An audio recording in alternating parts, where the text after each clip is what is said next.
bright future. Every student matters. Then it comes about that the Indo-Greeks, how we were having our relations with the Greeks. The Greeks first invaded India. They were also known as the Indo-Greeks or the Yavanas.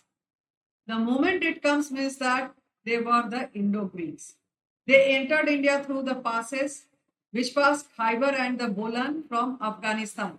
At the top of the map of our country, we have a pass, a gap between the mountain through which the people they can travel, they can move from the one country to another. So that Khyber and the Bolan Pass is in Afghanistan, which is the connecting of India to Pakistan, Afghanistan.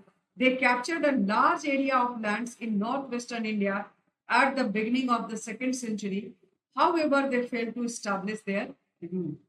They tried, but they failed to establish their rule in our country. Indo-Greek rulers brought changes. What were that? The Indo-Greek influences in India. They brought changes in our society, culture, science, medicine, economy, and politics of then India. At that time, what were the political system of the culture of our people, then the structure of the society. All such things were highly and greatly influenced by the Greeks. One of the most famous Indo-Greek rulers were Menander or Milinda, who conquered territories up to Patliputra. They entered from the western side, from the Punjab and the Sindh side, and then they have reached towards the east. Magad, where is the Patliputra was the capital of Magad. It is the Patliputra is the capital of Magad. So this way the vast territory were captured by this Menander. Then he was influenced by the teachings of Buddha and became a patron of Lord Buddha, and he became a patron of Buddhism.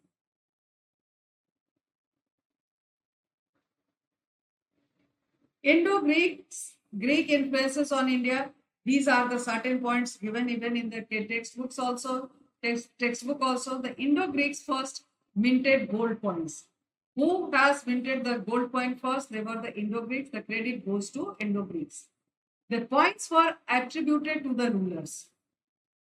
We come to know about 30 Indo-Greek rulers from the coins. 30 Indo-Greek rulers were there, so that the 30 different types of the coins were found, where the face of the king has been engraved. It has been marked. Gandhara school of art came into existence because of the contact with the Indo-Greeks. Indo-Greeks, Gandhara school of art. Gandhara is a name of a territory also. There the school of art has been developed by the Indo-Greeks. The Unani system of medicine was the discovery of the Indo-Greeks. Now also there is medicine studies are there in our country, which was established or which were brought by the Indo-Greeks. It was practiced by many physicians in those days, even though the nowadays also many of the people they are learning this in Unani system of medicine. The Indo-Greeks helped in the growth and development of Indian astrology as well as astronomy. The ancient Sanskrit text described the movements of planets in many Greek terms. As we were influenced by the Greeks, so in our text also, while in ancient Sanskrit text also, while they were describing about that, writing about that, the movements of the planets, in many Greek terms, the Greek terms have been used even in our Sanskrit text. The term horoscope was taken from the Greek term horasastra. Horasastra used for astrology. This is the term. In English it is horoscope, and in Greek it is the horasastra. And we can say that the Shastra is a Sanskrit word. So this way the influence was there of the Indo and Greek. So this is about that, the Menander, and this is about that, the Gandhara school of art.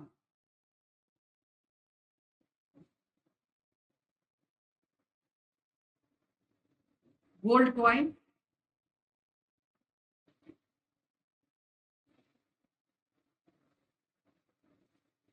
And this is the picture of Gandhara School of Art.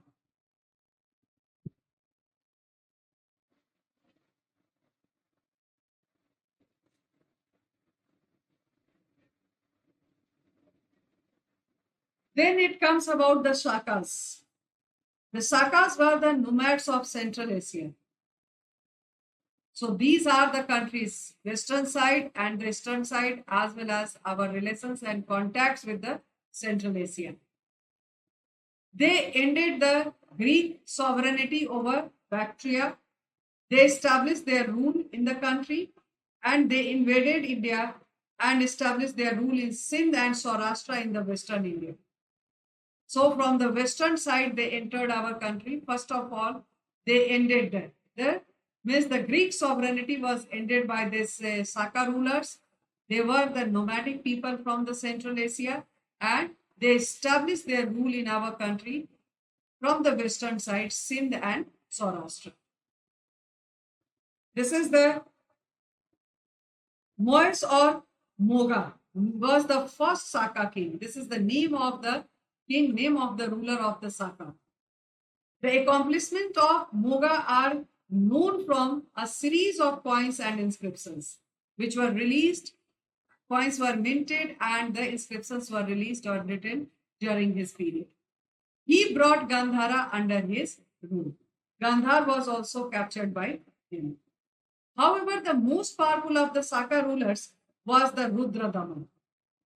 Earlier also we have done this part while we are discussing about that the another chapter it was there and it has been given about that the repairing of that the Sudarsana lake in ancient times. So this is now coming to discuss about that the contribution of Rudra Daman as a Saka ruler. A large part of Gujarat, the Narmada Valley, Konkan, Malwa, Kathiawar, and Sindh provinces were under his rule. So this way, the most of that the vast territorial area of the Western India was ruled by this Rudra Daman. He was a shrewd ruler and brave fighter. He loved Sanskrit. He made many social welfare works in order to improve the quality of irrigation, to generate the maximum revenue and to provide the irrigation, water for irrigation. He repaired Sudarsana Lake, which had been built by Chandragupta Maurya for the purpose of irrigation. During the period of Chandragupta Maurya, it has been constructed by some of the governor and which was again repaired by Rudra Daman. This is about that, the Rudra Daman, and this is the another ruler. This is the picture of Moga. And he is Rudra Daman.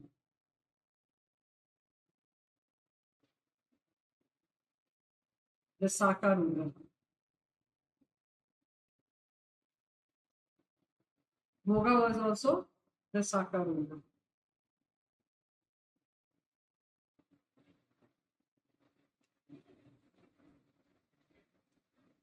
Then next, we were having, with whom we had the contact with that, the Parthians.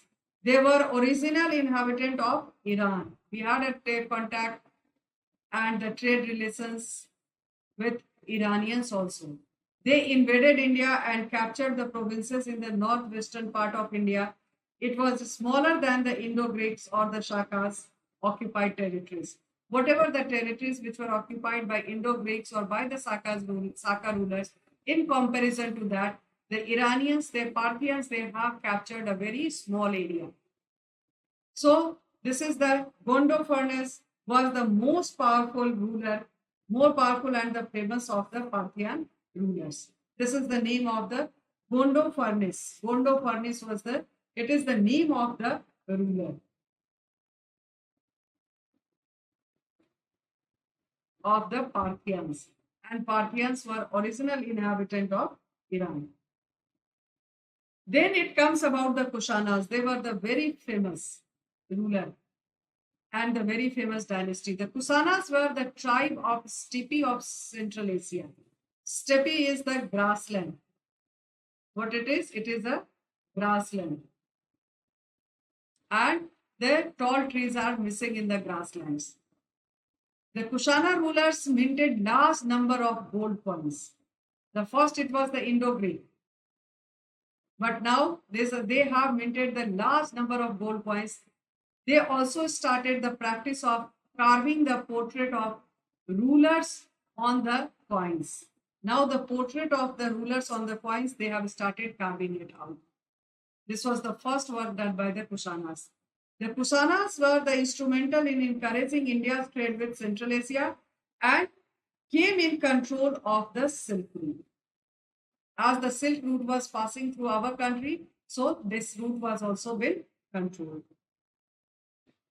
Then it comes about that under this the Kushanas, the Kanishka was the most popular ruler of Kushana dynasty.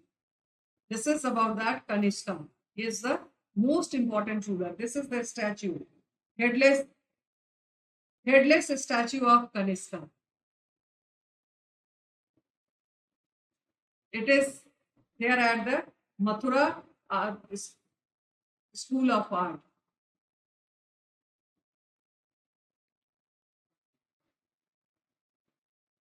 Two schools were there. One Gandhara School of Art and this is the Mathura School of Art. So this is now we are coming to discuss about that the Kushana as the most popular ruler of the Kushana dynasty. He came to throne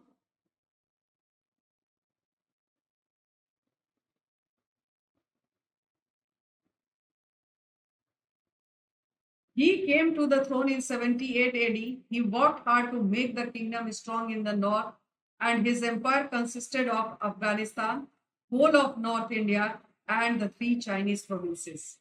So this way the vast territorial area was controlled by this Kanishka.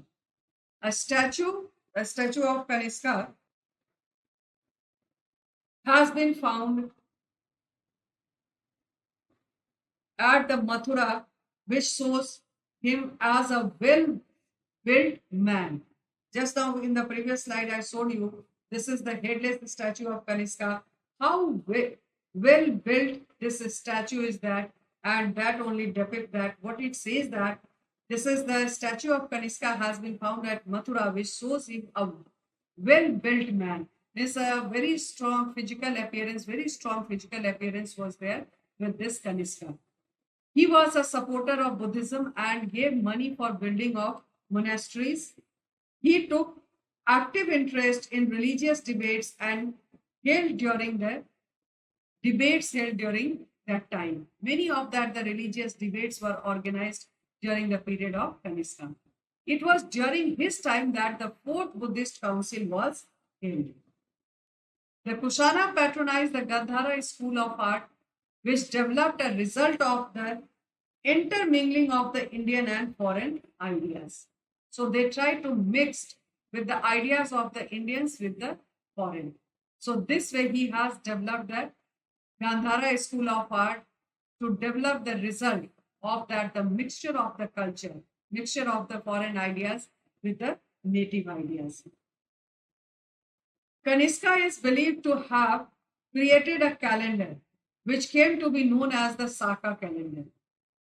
This is the calendar which was developed by Kanishka came to be known as the Shaka calendar, and this is now also the Shaka calendar is the one official followed by the Indian government. It is the officially followed by the Indian government even today also, which was developed by Kanishka, ruler Kanishka, who has developed the Shaka era and continuing years from this AD 78, and now also officially our government is following this calendar.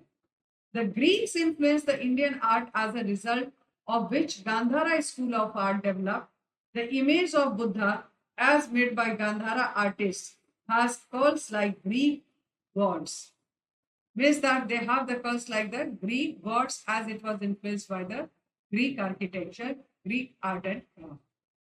Then the Mathura art of school, the School of Art, had its center at Mathura, and it was primarily focused on Indian art and it produced beautiful images of Lord Buddha and Mahavira. The headless statue of Kanishka is the famous example of this art. So all these are the influenced and the foreign rulers who they try to conquer our country, and whenever they conquered, they try to develop their culture with the mixture of the Indian culture. Some of them, as a trader and the business as a merchants, they are taking away the idea from our country to develop those ideas and those such things in their own country. This is about the Gandhara School of Art.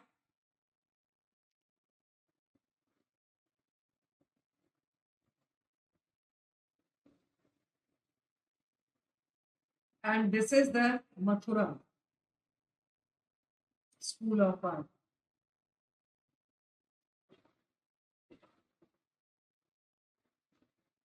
So this way, this chapter is given that the sum of that, our trade and trade relations with the foreign countries, our contacts with the foreign countries from the westward to the eastward directions. Some of the means the foreign rulers who they conquered the different territories of our country, conquered the territories of our country, and how they have turned themselves and converted themselves, started following their religion, Buddhism, and Jainism. Many of the rulers they have just introduced that and established their empire. They introduced the coins. They have then started marking the face of that the rulers on the coins.